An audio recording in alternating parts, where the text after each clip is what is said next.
Looking under the hood of index performance, this next chart shows the percentage of index companies that were priced up, down, or flat for the quarter. What's interesting in this recent quarter is that we still don't see an overwhelmingly strong performance from all companies underlying the index.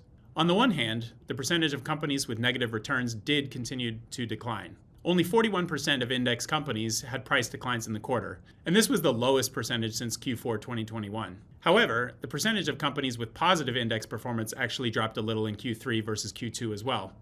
Only 25% of companies were priced up. So what's the story here?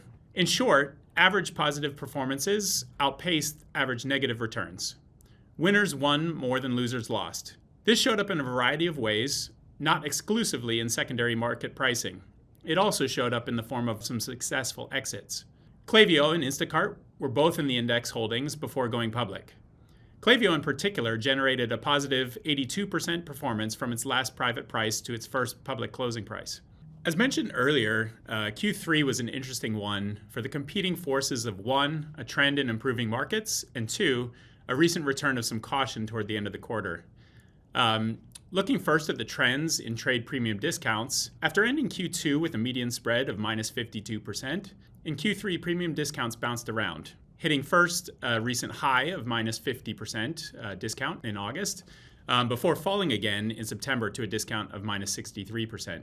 In July and August, we also saw premium discount improvements at the 75th and 90th percentiles, as companies at the 90th percentile even traded at a 51% premium in August before falling again in September to end the quarter at a 20% discount. While there's invariably some noise in those metrics, one of the things that was clearly shown in these numbers is the tale of those two quarters. First, some strength, followed by the return of some caution. Turning to our indications of interest, or IOIs data, what we saw was directionally similar to what we saw in trade premium discounts. But the IOI data perhaps puts an emphasis on caution rather than fear when looking at the September market. Where bid-ask spreads had briefly hit a high of 30% in April of this year, by the end of Q2 they dropped to a more modest 18%, and that downward trend continued in Q3.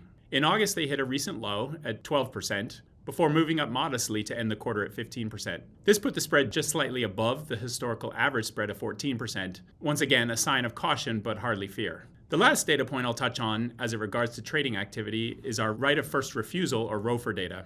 Here we saw signs of continued strength as the percentage of companies with insider buying remained elevated in Q2, following a similarly strong Q1. On 22% of companies traded in Q2, the right of first refusal was executed, and company insiders purchased the shares from the seller at the previously agreed upon trade price.